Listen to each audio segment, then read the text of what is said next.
With গোলাপ জামুন। তার জন্য কি কি লাগছে আসুন। সিমাই আছে, 1 বাটি তেল আছে, খোয়া আছে, ড্রাই ফ্রুট আছে। কড়াটা গরম হয়ে গেছে,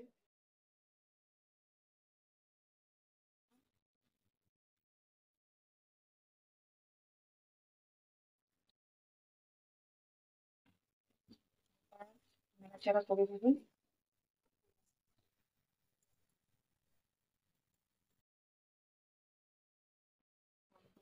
নাড়াচাড়া করে দেবেন, লাল করে ভেজে নেবেন।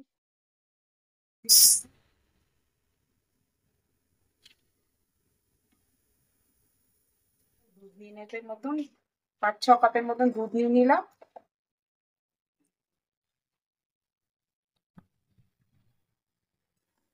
এটা একটু ফুটবে যখন, তখন এই ড্রাই ফ্রুট গুলো দিয়ে দেবো। ড্রাই ফ্রুট গুলো দিয়ে দিলাম।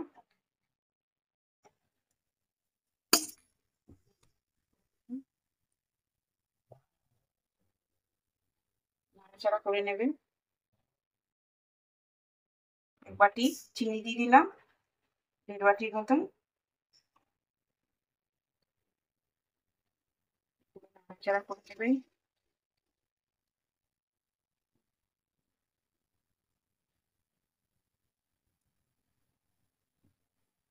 নাড়াচাড়া করবেন ভালো করে।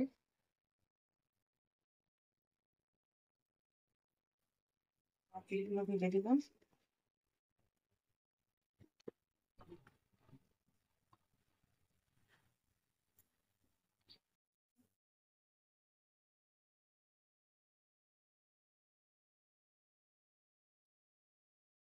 নিয়েছি 1 কাপ দুধ, 1 কাপ সুজি, একটা মিল্ক পাউডার চাপালাম। কড়াটা বসাবো, দুধটা ঢেলে দিলাম। একটু দুধ দিয়ে দিলাম 1 কাপ, একটু জল দিয়ে দিলাম। ঠিক আছে, সুজিগুলো দিয়ে দিলাম। সুজিটা দেওয়ার পর ভালো নাড়াচাড়া করলে, নাহলে ডালা ডালা হয়ে যাবে। ভালো করে নাড়াচাড়া করবেন, ছাড়বেন না, নাহলে ডালা ডালা হয়ে যাবে।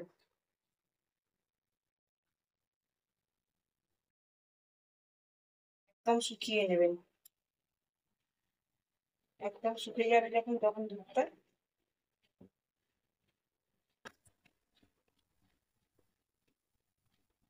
ভালো করে নাড়াচাড়া করবেন।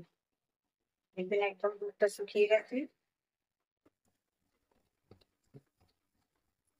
দেখুন এরকম হয়ে গেছে, একদম পেস্টটা যখন এরকম হয়ে যাবে, এটাকে ঠান্ডা করার জন্য রেখে দেবেন। ঠান্ডা হবে যখন, মিল্ক পাউডার গুলো ঢেলে দিলাম। এটাকে ভালো করে মিক্স করে নেবো।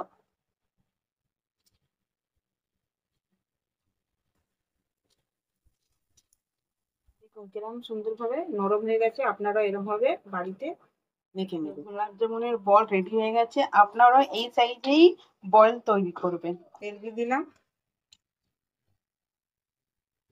তেলটা গরম হলে তারপরে গোলাপ জামুন গুলো দিয়ে দেবো।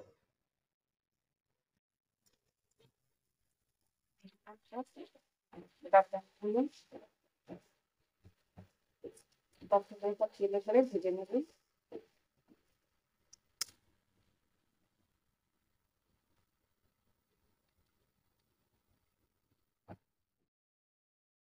দেখুন আমার গোলাপ জামুনটা রেডি হয়ে গেছে, আপনারাও এরম ভাবে বানিয়ে নেবেন বাড়িতে।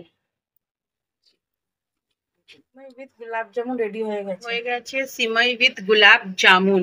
আপনারাও বাড়িতে ট্রাই করে দেখবেন। আপনাদের যদি ভালো লাগে ভিডিওটাকে লাইক করবেন, শেয়ার করবেন, সাবস্ক্রাইব করবেন। Thank you.